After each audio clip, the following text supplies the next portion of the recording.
IPM international school and college के छात्रों, सुप्रभात। हिंदी आइलैंड की आपकी कक्षा में मैं मिसेस शालिनी श्रीवास्तव आपका स्वागत करती हूँ।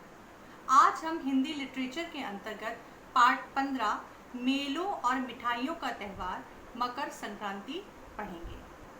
आइए पाठ की शुरुआत करते हैं। सबसे पहले पाठ परिचय पढ़ते हैं और समझ लेते हैं। भारत विविधताओं का देश है। यहाँ अनेक धर्मों के लोग अपनी अपनी धर्म मान्यताओं के अनुसार त्यौहार मनाते हैं। त्योहारों में मकर संक्रांति का भी अलग ही महत्व है। इस दिन अनेक मेलों का आयोजन तथा दान पुण्य की परंपरा है। उल्लास का प्रतीक है यह त्यौहार। जैसा कि आप सभी जानते हैं कि हमारा जो भारत देश है वो विविधताओं का देश है। यहाँ पे तमाम तरह की जातियाँ रहती हैं, धर्म के लोग रहते हैं और तमाम उनसे जुड़े तमाम रीति रिवाज हैं और जिनकी वजह से अनेक प्रकार के पर्व या त्यौहार यहाँ पे बड़े ही हर्ष और उल्लास के साथ मनाए जाते हैं। उसी में से एक त्यौहार है जिसे हम कहते हैं मकर संक्रांति। मकर संक्रांति को हम अनेक नामों से जानते हैं। कई जगह पे इसे खिचड़ी कहा जाता है, कई जगह पे इसे मकर संक्रांति कहा जाता है और भारत के और किसी क्षेत्र में इसे पोंगल भी कहा जाता है। आइए इसी का परिचय समझते हैं। सूर्य का मकर राशि में प्रवेश करना ही मकर संक्रांति कहलाता है। इसी दिन से सूर्य उत्तरायण हो जाते हैं। उत्तरायण अर्थात सूर्य का मकर रेखा से उत्तर की ओर जाना।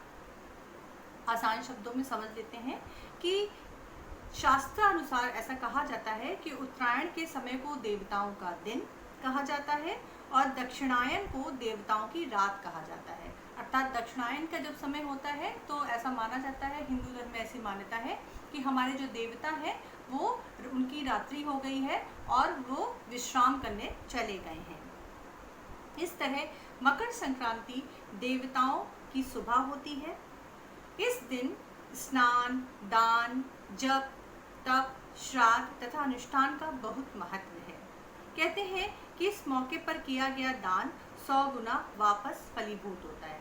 मतलब इस अवसर पर, इस त्यौहार पे क्या किया जाता है, ऐसी मान्यता है कि दान पुण्य किया जाता है और अगर इस दिन दान किया जाता है, खासतौर पे इस दिन जो दान किया जाता है वो खिचड़ी का, तिल का दान, गुड़ का दान किया जाता है और ऐसा माना जाता है कि जितना आप दान करेंगे उससे 100 गुना फल आपको प्राप्त होगा। उससे 100 गुना फल अर्थात आपको पुण्य की प्राप्ति होगी। ऐसी मान्यता है कि गंगा, यमुना और सरस्वती के संगम पर तीर्थराज प्रयाग में मकर संक्रांति पर्व के दिन सभी देवी देवता अपना स्वरूप बदलकर स्नान के लिए आते हैं। ये हमारे ही शहर की बात हो रही है, यानी कि प्रयागराज की बात हो रही है। ऐसी मान्यता है कि हमारा जो प्रयागराज है वो क्या है, संगम है, 3 नदियों का संगम है और ऐसा माना जाता है कि मकर संक्रांति के दिन देवी देवता अपना रूप बदलकर यहाँ पे स्नान करने के लिए आते हैं। इस मौके पर इलाहाबाद अर्थात प्रयागराज के संगम स्थल पर हर साल लगभग 1 मास तक का माघ मेला लगता है। माघ मेला के बारे में तो आप अच्छी तरीके से जानते होंगे कि 1 मास का जनवरी के महीने में मेला लगाया जाता है जहां लोग कल्पवास करते हैं। 12 साल में एक बार कुंभ मेला लगता है और यहाँ पे लगभग 1 महीने तक रहता है। इसी तरह 6 वर्षों में अर्धकुंभ मेला लगता है। ठीक है, आपको भी कुंभ और अर्धकुंभ मेले दोनों के बारे में ही पता होगा कि अर्धकुंभ अभी पिछले साल ही हुआ था और कुंभ भी यहाँ पे हो चुका है। कुंभ के अवसर पर आपको मालूम ही है कि आपके प्रयागराज शहर में कितने करोड़ों श्रद्धालु स्नान करके चले जाते हैं। मकर संक्रांति पर्व हर साल 14 जनवरी को पड़ता है। एक और प्रसिद्ध मेला बंगाल में मकर संक्रांति पर्व पर गंगा सागर में भी लगता है। अब यहाँ पे ये भारत के विभिन्न क्षेत्रों की बात की जा रही है कि विभिन्न क्षेत्रों में, भारत के विभिन्न क्षेत्रों में ये जो पर्व है वो अलग अलग नामों से, अलग अलग त्योहारों, अलग अलग मेलों के रूप में मनाया जाता है। गंगा सागर के मेले के पीछे की एक पौराणिक कथा है कि आज के दिन गंगा जी स्वर्ग से उतरकर भगीरथ के पीछे पीछे चलकर कपिल मुनि के आश्रम में जाकर सागर में मिल गई थी। ऐसा माना जाता है कि इस दिन गंगा जी का प्रादुर्भाव हुआ था धरती पर, मतलब उनका अवतरण हुआ था, वो धरती पर आई थी। गंगा जी के पावन जल से ही राजा सगर के 60,000 शाप ग्रस्त पुत्रों का उद्धार हुआ था। इसी घटना की स्मृति में इस तीर्थ का नाम गंगा सागर के नाम से मेले का आयोजन होने लगा। अब चलते हैं महाराष्ट्र की तरफ। महाराष्ट्र में ऐसा माना जाता है कि मकर संक्रांति से सूर्य की गति तिल तिल बढ़ने लगती है। तिल तिल अर्थात धीरे धीरे बढ़ने लगती है।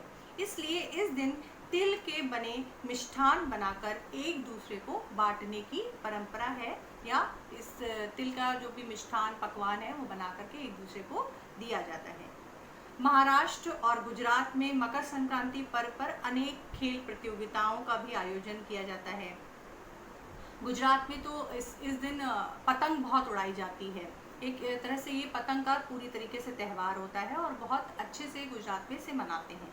भारत के भिन्न भिन्न राज्यों पंजाब, जम्मू कश्मीर एवं हिमाचल प्रदेश में भी यह पर्व धूमधाम से मनाया जाता है। एक धार्मिक मान्यता के अनुसार मकर संक्रांति के दिन कंस ने श्री कृष्ण को मारने के लिए लोहिता नाम की राक्षसी को गोकुल भेजा था, जिसे श्री कृष्ण ने खेल खेल में ही मार डाला था। ऐसा कहा जाता है कि उसी घटना के फलस्वरूप लोहड़ी पर्व मनाया जाता है।